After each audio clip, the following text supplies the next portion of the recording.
backlit. Oh yeah, this is a professional filmmaking from a professional filmmaker. Have everything back now. I just don't even know. This guy keeps moving the extension cord. I'm like in somebody else's space here, and I keep unplugging their stuff, and I keep plugging my stuff back in, and I don't want to keep bothering with it. Anyway, I'm kind of hungover, morbidly depressed, very, very. I'm not in good shape, people. I'm not in good shape at all, and I have to admit that. So people, at least there's some record of it. What happens is I've been working on this. If you know me or Googled me, whatever, it's very easy to find anything about me you want. I was working on this mechanical rides project where, the ones with you put the coin in and moves up and down and plays music. And there was this very vital grant that I was up for, that I poured a lot of time and energy into making sure that it was pitch perfect, And I got notice last week that I didn't get the grant. And it was a significant amount of money. It was for $200,000. And I could have used that grant money to get supplies, material. You know what you can do with that. Any artist, it's like a kid in a candy store, 200 grand. Also, these mechanical rides are very expensive. They cost between like $1,000, $2,000 a piece. And I also wanted to bring in a bunch of other artists that I knew to kind of paint these rides as well,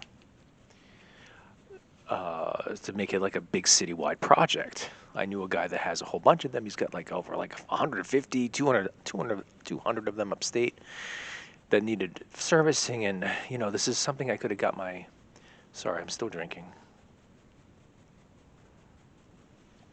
That's iced tea. That's daddy's iced tea, as we say. Yeah, I'm really, yeah, I'm still on a bender. No, I didn't say that. Scratch that. What rhymes with bender?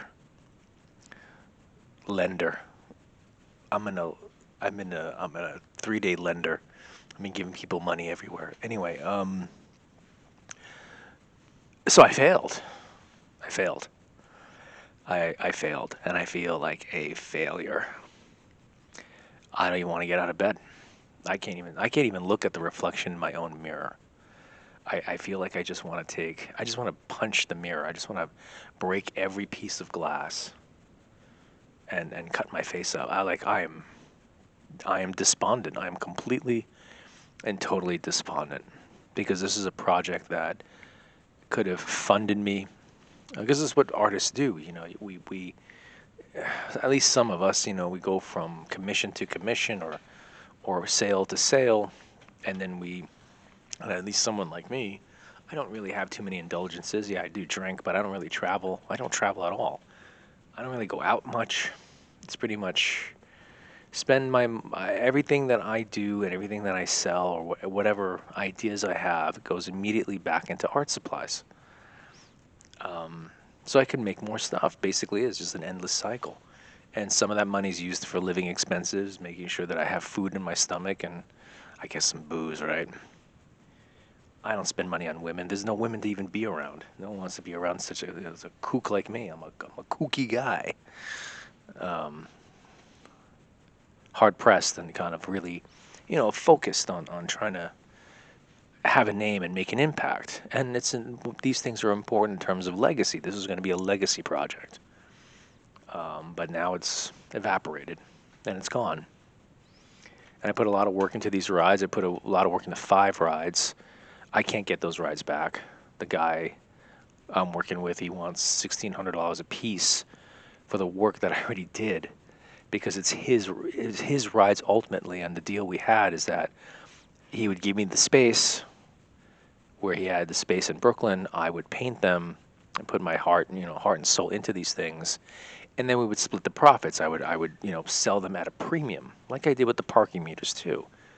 It's obviously whatever the material costs, whatever you know how it goes. And then you just jack up the price and then you sell it. I would have an exhibit or something like that, but I don't have $1,600 a piece for these rides. Plus transportation here, it's not gonna. Like, I have to pay for a moving truck too. So I don't have 7 grand for that. Another 2 grand to just move them. It's like another 10 grand just to buy the work I already have in order to cut this guy off from having 50% from the sale of those things. So at this point, I mean, yeah, I could sell whatever I could now, but they're just in a warehouse in Brooklyn. They need to be presented. They can't just be, sitting there in a group looking around plywood and stuff. There has to be lighting. There has to be spectacle. There has to be chicks on the ride. Nice little petite girls having a good time. With a horsey on their ass. That's what we want. And now it's all gone. It's all evaporated. And I was working on this caper for a long time. So I don't know what to do with myself. I feel like completely just as if someone just closed the window on my fingers and I fell off the building. So, I have a space down here at the World Trade Center and I treasure it. But the place is for work. The place is not to hang out and stare at the lovely view. It's to do, the concrete floors, no neighbors. It's the whole place is designed to work. I have the tools, I have the energy, but now the funding got pulled.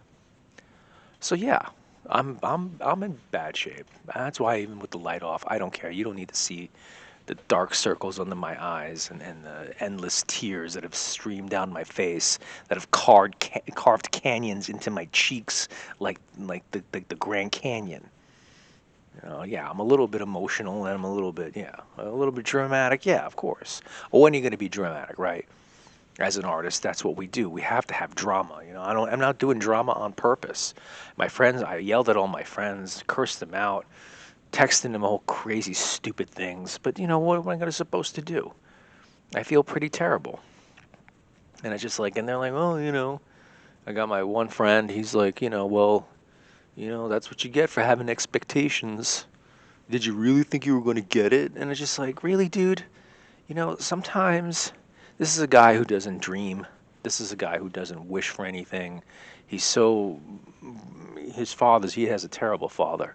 And a terrible father will always, nail your feet to the floor as soon as you get out of the womb, just to make sure that you don't have any fantasies, to grind the next generation down. My father wasn't like that. My father believed in things. He believed in hard work. He believed in achieving things and goals and big ideas and big prospects. My mother wasn't so much that way. She had a very practical side. She was more of the realist, but she still was supportive in this kind of like mind. She's like, listen, fine. You want to do this as a career. You want to do this. Just make sure, you're not living in filth and have a sandwich now and again. She didn't want me to just be, destitute and just like a complete weirdo, like Van Gogh or something. So, so I always maintained myself as best as I could and then, pour the rest of my existence into the rest of this.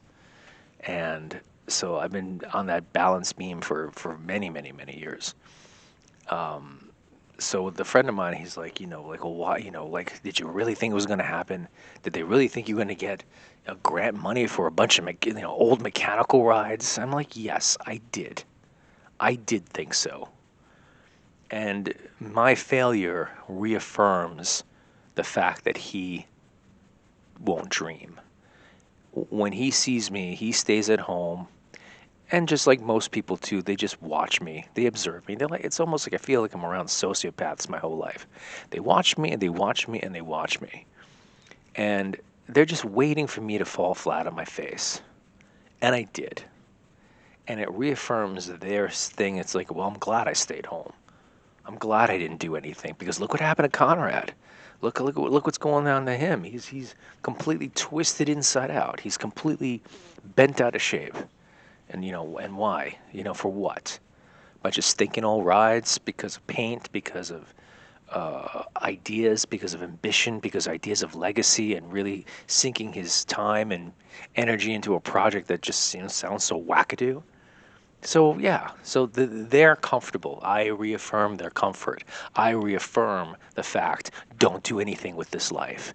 Don't dream. Don't do nothing. I swear, if I had kids, I would nail them to the floor faster than anyone else in history. I would tell them, hit the books.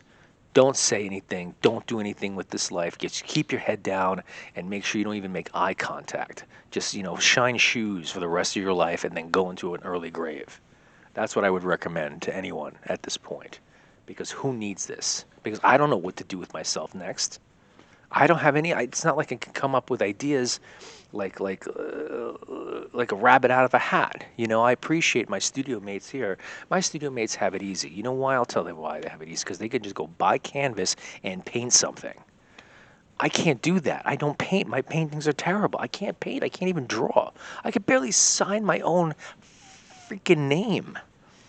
I need something to work on. I took a clunker that my friend gave me, a beat up 89 Buick Century wagon that was rusted to shit. Sorry for the cursing. Beat up, dented, everything. There wasn't even a windshield on it. Completely spider web shattered windshield. And I rescued this car, went to the junkyard, used tools. I took off all the paint and repainted the thing from scratch, took out all the dents. But I did all the upholstery myself. Made it into like a very sexy, I called it the Bad Century. And it was a black, cool wagon. The only thing that lacked was rims. I just didn't have the money for the rims at the time. And I just basically forgot. Or I just didn't care anymore. But that's the point. You got to give me something that's like sick and old and useless. And then I put my touch on it.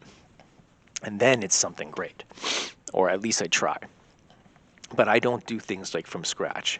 A blank piece of canvas is just like, it's like, no. I need something in disrepair. I need something on its way out. And this was a good thing. This was a great follow-up to Parking Meters Project. This was going to be my second act. This is going to be my sophomore album. And that mattered to me a lot. That really mattered to me. And I can't stop shaking my fist, at the sky and everything and being really mad. I'm completely furious. And I don't want to need an explanation. No one's going to give me an explanation. Why did you give it to me? Why didn't you give it to me? It's just done. It's just done. Yeah, it's like a guy, with an erection. I lost my erection anyway. There's no, even if they offered it right now, I would be kind of like, really? I'm exhausted from already the rejection. And to kind of like build myself back up by like, oh no, psych, we really were going to give it to you. I don't feel it now. It just completely just evaporated in my mind.